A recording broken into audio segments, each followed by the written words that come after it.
Hello pastors और leaders, फिर से एक और बार आपका स्वागत है। आशा करता हूं कि आप लोग सब परमेश्वर में आशीषित हो। लीडर्स गो फर्स्ट इस विषय के ऊपर हम बात कर रहे थे, यानी अगवे आगे चलते हैं, अगवे उदाहरण बनते हैं, अगवे उदाहरण के द्वारा दूसरों को प्रोत्साहित करते हैं कि वो उनके चाल के पीछे चले। हमारे लक्ष्य हमारे रास्तों को तय करती है। अगर किसी इंसान का लक्ष्य ताकत या कब्जा है तो कई बार उस ताकत को पाने के लिए जो बातें बुरी होती हैं और जो बातें आदरणीय नहीं हैं, उन चीजों को भी ताकत को पाने के लिए और बनाए रखने के लिए वो इस्तेमाल करता है और उसे अच्छा मानने लगता है और वो अति आवश्यक उसके लिए बन जाता है। हमारा जो लक्ष्य है वो ताकत नहीं है। यीशु कहता है हमें कि एक मसीह का बुलाहट और उसका जो लक्ष्य है वो उत्कृष्टता या उत्कर्ष बनना है। A goal of a disciple is to be excellent. God calls us for excellence and God wants us to become excellent like Christ. और अगर हमारी शुरुआत और हमारी बुलाहट उत्कृष्टता है, दूसरा पत्रस 1:3, और इस पृथ्वी पर के हमारे जीवन के दरमियान हमें यीशु मसीह के जैसे उत्कर्ष होने के लिए या एक्सेलेंट होने के लिए वचन में सिखाता है। इफिसियों की पत्री 5 और उसका 1, और हमारा अंत और लक्ष्य जो यीशु जैसा बनना है वो भी एक्सेलेंट या उत्कृष्ट होना है।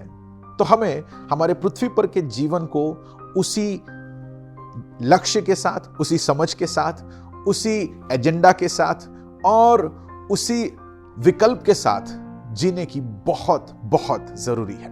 बाइबल हमें सिखाता है कि हम जो कुछ करें वो मनुष्य के लिए नहीं लेकिन परमेश्वर के लिए कर रहे, ये समझ के साथ करें। बाइबल कहता है कि हम अपनी सेवा प्रसन्नता के साथ करें। दानियल के बारे में हम पढ़ते हैं कि दानियल के ऊपर एक उत्कर्ष आत्मा थी और इसलिए राजा ने उसे प्रभुओं के ऊपर प्रभुता दी। नीति वचन 22 और उसका 29 कहता है कि अगर हम अपने कार्य में निपुण होंगे तो राजाओं के सामने खड़े रहेंगे। उत्कृष्टता या उत्कर्ष बनना, एक्सीलेंस या टू बी एक्सीलेंट होना हमारे लिए, एक मसीह के लिए इसलिए अनिवार्य है।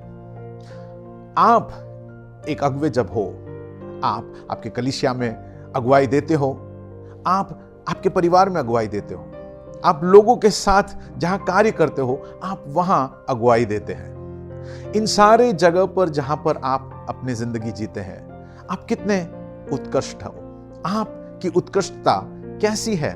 लोग क्या आपके अंदर एक उत्कर्ष आत्मा को देखते हैं? सोचकर देखिए, अगर हमारा शहर भर में जितने विश्वासी हैं, प्रभु पर विश्वास करते, प्रभु यीशु के शिष्य हैं, अगर वो सब अपने अपने क्षेत्र में उत्कर्ष हो जाते, उत्कृष्टता की आत्मा उन पर होती, तो हम अपने शहर को आसानी से परमेश्वर के राज्य की भलाइयों से बदल सकते हैं। परमेश्वर की ज्योति हमारे शहर में भर जाता। मुझे और आपको परमेश्वर ने बुलाया उत्कृष्टता के लिए, एक्सीलेंस के लिए। मुझे और आपको परमेश्वर यहां पृथ्वी पर रखकर उत्कर्ष बनना सिखाता है।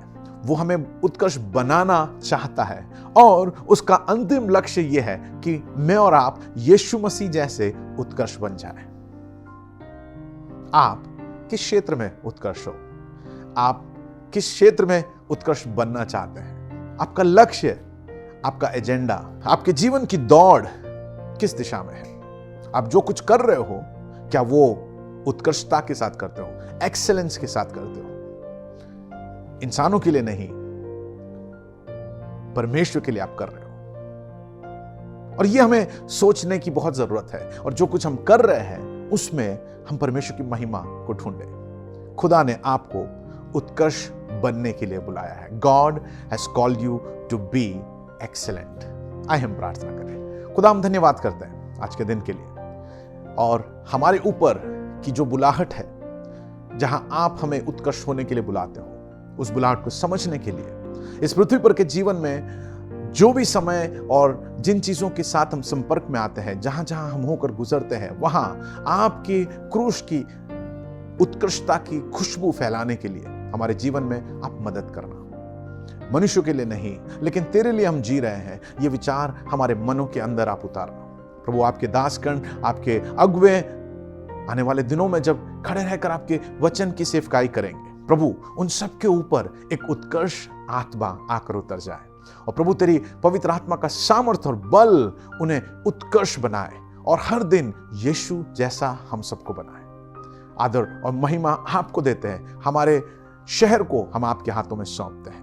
आपका नाम हमारे शहर में ऊंचा उठाया जाए, यीशु के नाम से मांगते हैं, आमीन। God bless you and I love you.